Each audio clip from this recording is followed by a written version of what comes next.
Good morning and welcome to Steve's Project Car Garage. My name is Steve. Today we're going to be working on the Spitfire while hanging out and watching the 24-hour Le Mans. And we're going to be working on a couple of different things here. So make sure you go ahead and grab yourself a cup of jitter juice or some iced tea like I am today. And stick around. It's going to be a good video. And by the way, go Team Glickenhaus. Alright, so in the last video I went ahead and I worked on the prop shaft tunnel. I got that cleaned up and kind of put in place, but obviously there's going to be a lot more work that I need to do on that, so we'll be tackling that more in a further video. But I think today what I'm going to work on doing is pulling out the floor pans, prepping those for welding, and I'm also going to be tackling some work on the bonnet. So in the bonnet, you get the bonnet cones that kind of sit into the little receivers that are right about here, and it helps center the bonnet. Well, those receivers are stuck. I can't move them, so I got to cut the bolts off. And the bonnet location cones are also pretty damaged. So we're going to go ahead, replace those, and kind of break those receivers loose by cutting the bolts off. And then that's going to allow me to finalize my gap, or at least not finalize, but kind of get the gap where I want it to be. And then that way I can kind of make sure everything's good before I go ahead and start welding in these panels. That, and also I got something else I got to check out on the inner sill here. This inner sill on the passenger side is either longer or my gap is bad here on the bottom. I know my gap's good on the top. I'm within like a 1/16 of an inch of the driver's side. However, I have this gap here that I don't have over here, which is almost non-existent. So I'm going to try to finagle some things and figure that out a little bit further. I think it's just a matter of the door needing to move back a little bit, but we'll check that out more in detail. All right, so we're going to start by getting this guy opened up. We'll take a look at the individual areas where the bonnet stays need to go.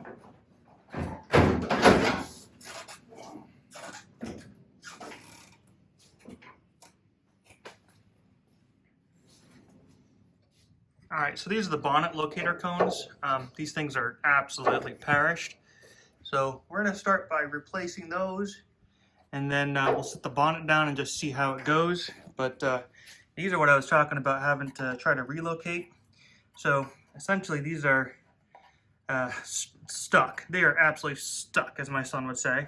And I cannot get these loose. I have tried all kinds of things short of heat. I might try some heat before I go to the ultimate extreme of grinding them off, but these allow you to be able to adjust the bonnet forward and back a little bit more using those locator pins.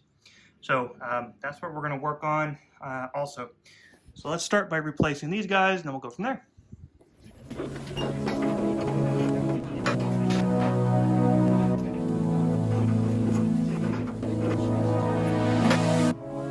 Yeah, I would say that this thing was definitely perished. That was pretty easy to go ahead and remove. There's a captive nut that's inside of that little bracket that's here right over there. And when you go ahead and just pull out the old one, you just pretty much got this little stud here. And so you have the nut for adjusting up and down. And then the captive nut does move left and right. So it gives you the ability to really kind of locate those cones nicely.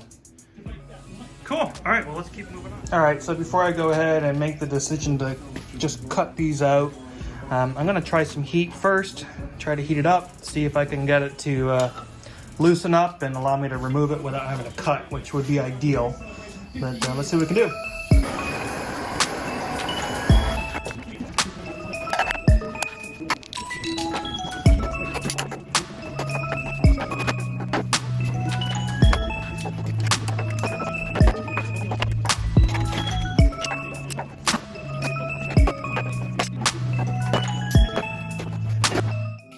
All right, time to just make it a flathead.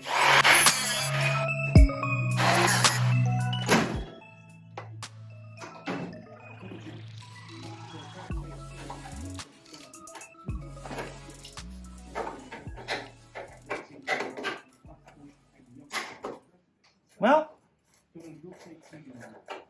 that didn't work. Okay, well, I guess maybe we'll just cut these off.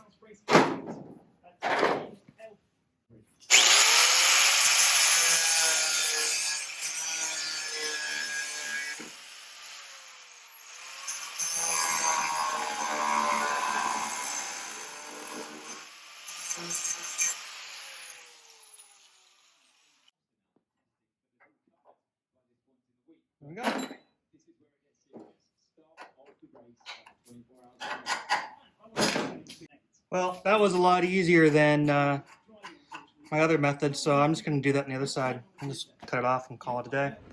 Let's go racing! Woohoo! Best of luck, all of you. Here we go. Here we go. Le Mans 2022 is on. And the hypercars accelerate away side by side. Glickenhaus looking like they might try and find a way through. Is there any space as they go full wide further back for the LMP2 category? But it's as you were. The Alpine is going to time. And there's already someone's off. There's a car off before turn one. Glickenhaus just goes right on the curbs and into the lead of the race. He'll have to give that back. There's plenty of people. All right, let's keep going. Enjoy. How did that happen? They were getting All right. very close quarters with each other. And look how the LMP2 field has brought up the field on the hypercars.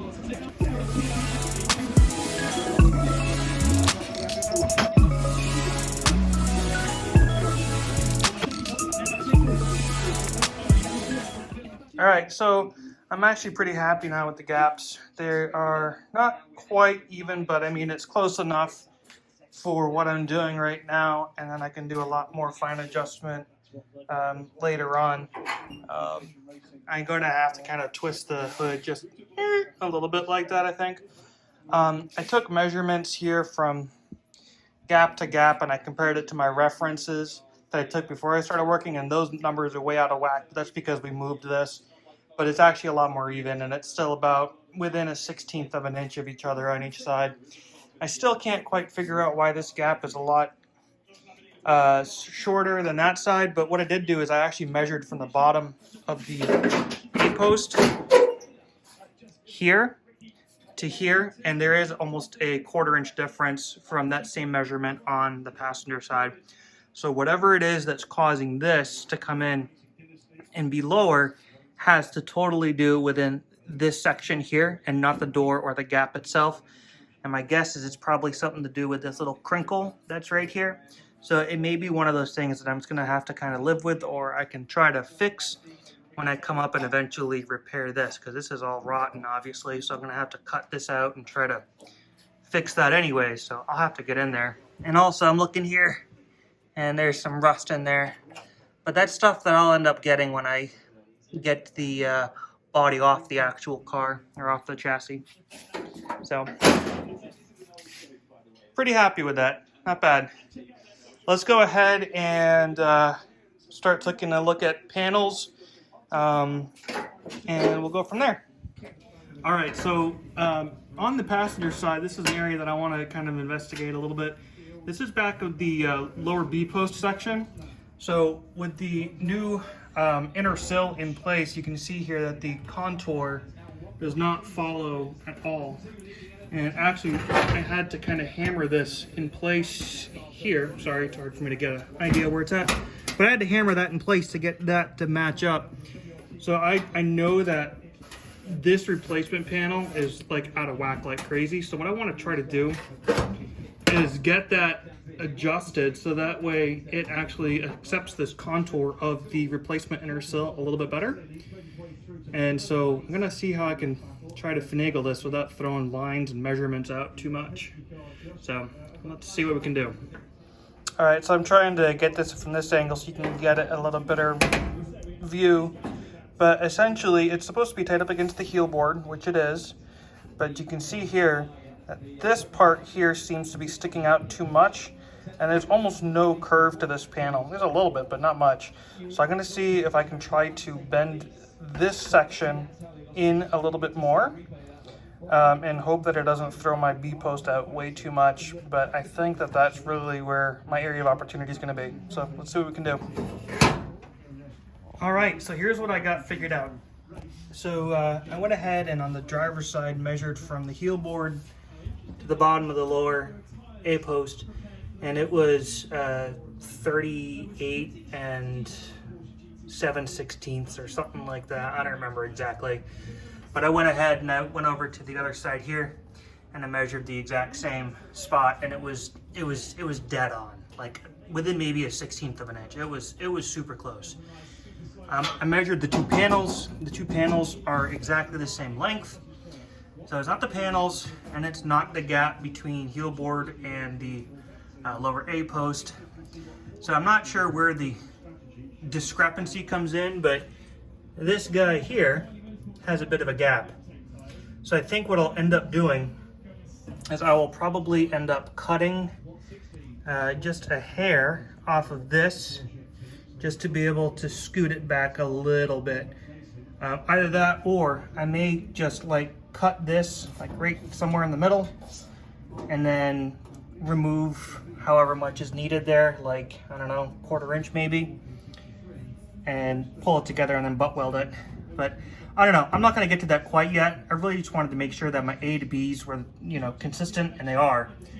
And then over here, I was able to go ahead and resolve this issue with just some bending. Everything else seems to fit nicely now, so you can see the gap is closed up substantially. And this side actually fits pretty decently. Again, there's a little bit of like a discrepancy there, and I'm not sure how I'm going to fix that. If I do the same thing, if I just cut the actual panel and then pull just a hair out, that's probably going to be the best option though. And hey look, Le Mans. Let's keep cracking. All right, so now what I'm going to go ahead and do is start by removing the driver's side floors and the lower A post real quick. Once I get that removed, then go ahead and we'll give it a scuff and start kind of preparing it for welding. All right, so I now have the driver's side removed. Got myself some 120 grit sandpaper, and what I'm going to do is just give this all a good scuff because it's easy to get to while I'm out. And then we're also going to do that to the lower A post. And then what we're going to do is get up on the underside of the heel board, do the same thing. So we're going to go ahead and clean up the areas where we're going to put the spot welds. And then we'll go ahead and put it back in, do the same to the passenger side.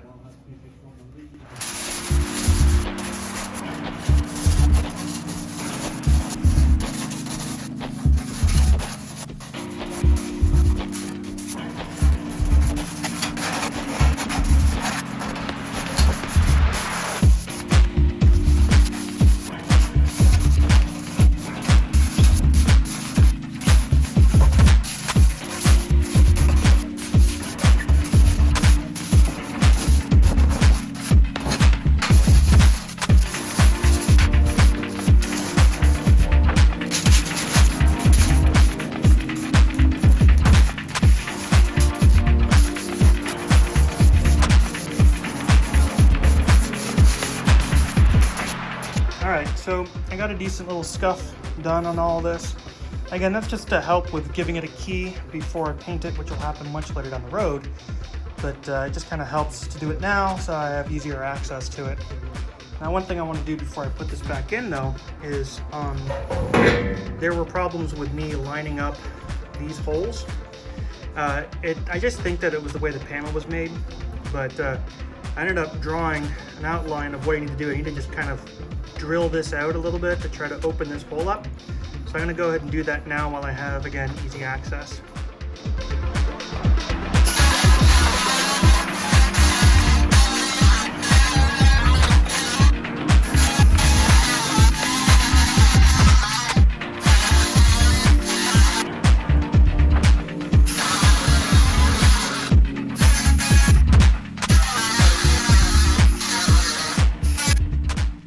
All right, driver's side is done. Got it scuffed up, looks nice. Got it placed back in there.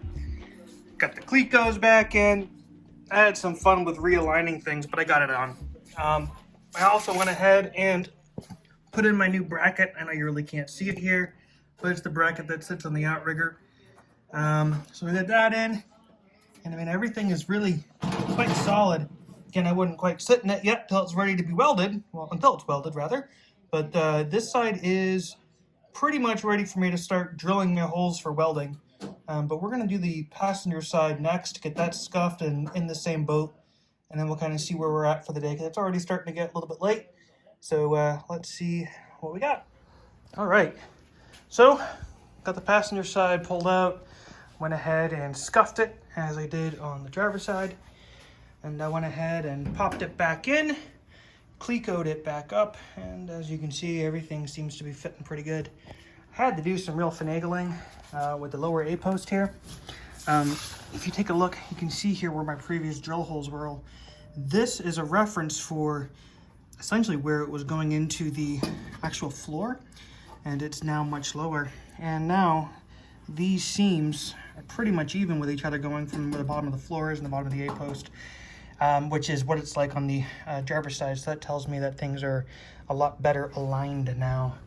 And I can actually kind of tell when I look at the doors too that that has helped out substantially. So with that being said, now my next step, I guess, is going to be to drill holes and start putting in plug welds on both sides. So it's pretty exciting. Yeah, so it looks like I still got some work I got to do back here on the lower B post side, I guess. Let's take a look. No, it's all pretty even. That might just actually be right here. Yeah, that's all it is. It just needs to come up, and then as you can see, that kind of plays with the gaps more too. But I don't worry about the wing at a much later date, because I'm not quite ready to button up the wings. But I think the floors, look at that. Wow, what a view. Floors are looking pretty good. Look at that beautiful shot. Woo! Well, we are actually 3 hours and 15 minutes into the race, which means that I'm about 4 hours into my workout here in the garage. All right, so with that being said, it's like, I don't know, 1:15 in the afternoon. It's time for me to go ahead and take a break, go inside, relax, take a shower. I'm absolutely disgusting. I'm going to dump some of this data off of the phone, go ahead and put it on the computer so I can edit. And then we'll probably end up coming back out tonight so we can watch some more Le Mans. And then we can also keep cracking along on the Spitfire. So that's where we're at. I'll check in with you guys in a bit. All right, welcome back. Le Mans is still running. They're like 13 and a half hours left in the race. So that's what, 11 and a half hours? 11 and a half hours? No, 10 and a half hours into the race. So it's been a little bit. Anyways, I've had a shower, dinner, and I'm going to try to muster some energy to go ahead and drill out some holes in here, and then start doing some plug welds. So I'm going to be doing 1/4 inch holes. I'm probably going to use my little 1/8 inch drill bit first just to pilot the hole, and then I'll go in with a 1/4 inch hole. This should give me enough clearance to be able to get in there and kind of clean it out a little bit. And then I'll use vice grips on each side of the panel as I go ahead and tack it in. And we're just going to slowly progress our way through welding in the A-post. So wish me luck. Let's get cracking.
All right, so here's what we got. So I went ahead and I plug welded everything along here, plug welded in the support bracket, and then plug welded in along the lower A post, plug weld and met to join these two guys, And I started to get ready to drill over here, but I'm just starting to run out of steam. So we're gonna go ahead and wrap this video up. All right, well, that's gonna do it for this video. It's already run a bit long, and I'll be honest, it's been a long day. I spent about 4 hours, 5 hours this morning working on the car, and then again another couple of hours this evening. And I'm tired. Tomorrow I'm gonna be throwing a brisket on the smoker and just relaxing and hanging out with my boy. So anyways, if you haven't done so already, please definitely go ahead and hit that like and hit that subscribe button. Click the bell to get the post notifications. And keep track of me. I'll be posting stuff throughout the week as I get, further welding along. I'm going to end up probably welding the back half on camera, and then I'll do the passenger side off camera unless something crazy comes up, but no need for you guys to watch the same thing twice. So anyways, that's it. Thanks so much for watching. Remember, when working on these project cars, please don't be that dreaded previous owner. Cheers.